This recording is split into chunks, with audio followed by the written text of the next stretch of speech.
May be the only chance hundreds of Hawaii businesses insiders get to network and learn from international leaders. Now, most meetings during this week's Asia-Pacific Economic Cooperation Summit are off limits to the public and even most of Hawaii's industry leaders.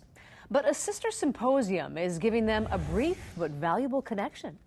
I think the challenges are really great. Dean Okamoto from Nalo Farms is one of 355 Hawaii business and state leaders here at the Waikiki Marriott for the two-day Asia-Pacific Business Symposium.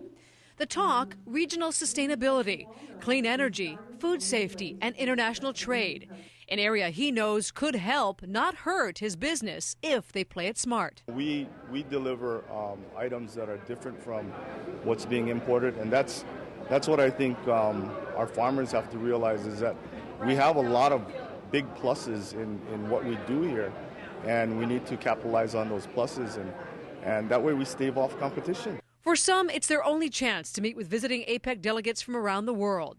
Hawaiian Electric Company Cicely Barnes says it's a great opportunity to show how Hawaii is an ideal area for creating biofuel, including algae and biomass, where organic waste can be turned into fuel. That's just about anything, from woody chips to grasses to brush that, could come from non-prime agricultural lands. Okimoto is anxious to get his chance to network, partnerships he knows Hawaii needs to become more independent.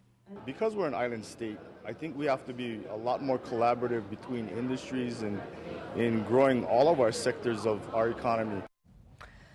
Well, we got a big day tomorrow. The three-day CEO Summit begins at the Sheraton Waikiki. It's going to be quite the hub for meetings and events for the world leaders.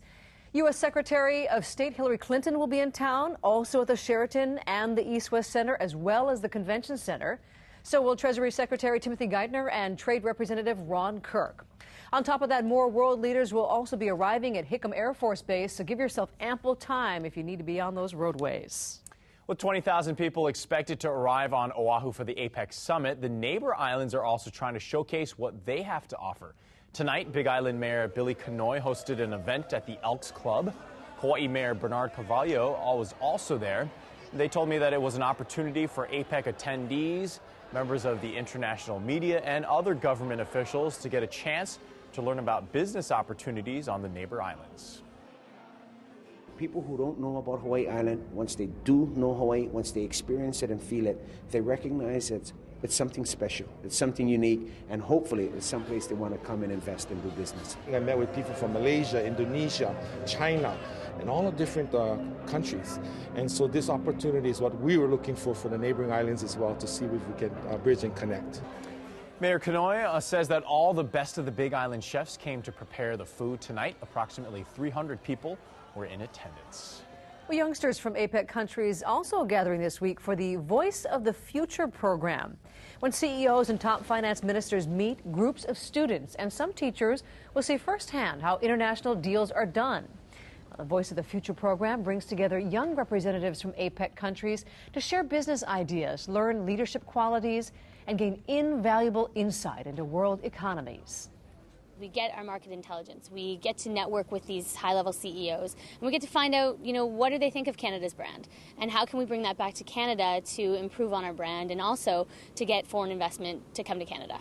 Wow, smart bunch. To show how serious they are about business and how well they could reach the community, each of Canada's ambassadors in the Voices of the Future program had to raise over $5,000 in sponsorships just to get here. Wow. Well, don't forget, for extensive coverage about APEC, just go to the APEC section of KITV.com. There you can also find information about traffic, street closures, detoured bus routes, and parking restrictions.